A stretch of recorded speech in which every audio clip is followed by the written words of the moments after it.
In this video, I'm going to show you how to use attributes to set your own custom properties in Roblox. So we have lots of properties here, all to do with different things about the appearance or behavior of an object. But what if you wanted to store your own data about an object? Perhaps you wanted to store its health value or an object's price. It's really simple. All you have to do is create an attribute. So to create an attribute, you can either do it manually or do it with a script. I can click on this plus button down here and it would prompt me to add an attribute and set its type. You can do that, but personally I prefer to set them via a script. I mean, it's up to you, but let's just create a variable for a part. I'm going to say game.workspace.part just to set it as my variable here, and then I can say part set attributes. I need to give my attribute a name, so in this case we could call it health, and I'll just set that to 100. And then you click on run, select our little part down here, and you'll see it has an attribute called health, which is now set to 100. Now if I click on stop, we can get an attribute, so we can get the value of an attribute by saying part get attribute, and we provide the name of the attribute. And since we want to deal with this somewhere in the future, we will probably store it as a variable. So we now have access to the part's health. And if we wanted to subtract from their health or change the health, all we'd have to do is say part set attribute health, and let's say we want to modify its current value, we could just say health minus 100, okay, because we've got the attribute already. Or we could just put part get attribute health minus 100. Either of these will work. But what this will do is it will now deduct 100 from our health, meaning when we click on run, we should have 0 health on our part, which we do. There we go. Now that's not everything. We can also detect when an attribute has changed.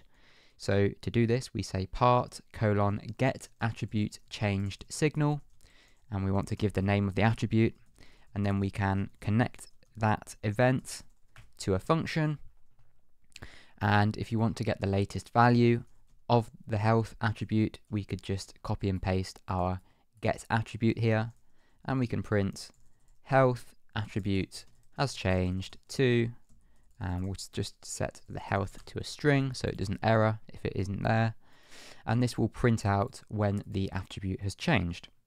And if we click on run and we go down to our attribute and we just change it in the properties panel, you can see it's printing out that the attribute has changed.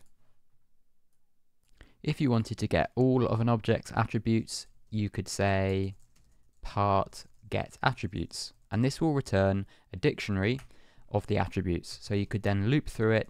You'll have the name of the attribute, you have the value of the attribute like this, and you could print out the name and the value just like this. Now I'll just set this to a string as well, and we'll just set a couple more attributes. I will just copy and paste up here. Yeah, we could have a cost, which could be, 50 or whatever. You could have an ID, which you just might want to set to hello, I don't know. But if we click on run, you will notice that it's printed out all of our attributes here.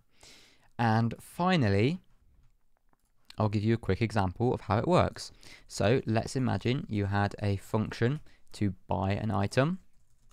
Okay, and let's say you just called it, and and the object was called staff, I don't know, and then you wanted to look up the object in server storage, sorry. Okay, and we'll just create our little staff item and we'll give it an attribute to call it price. I'm just going to, you can't see this UI because it's not covered by my recording software, but I've just created the price attribute down here in the bottom right, and we want to know whether the player can afford the item. So let's just imagine they have an imaginary amount of coins, and we're going to say if object get attribute price is, or we'll say if coins is greater than or equal to the price, then we'll print you can buy this item, else we will print you cannot buy this item. Okay, and we'll click on run, and we have a little error. It says attempt to call missing method. Oh yes, okay, we will just, instead of saying game instead of saying staff, we'll say replicated storage.staff because it's an object. And if we go to the output, it says we can buy this item because we obviously have more than 100 coins. But if we set coins variable to 99, you'll notice that we can't buy this item because it's just done a little check. So yeah, that's just a simple example to show you how attributes can be used in a game. Really, really useful for tracking stuff. And I recommend you give them a try yourself. So let me know if you enjoyed the video, like, comment and subscribe as always, and I'll see you in the next one.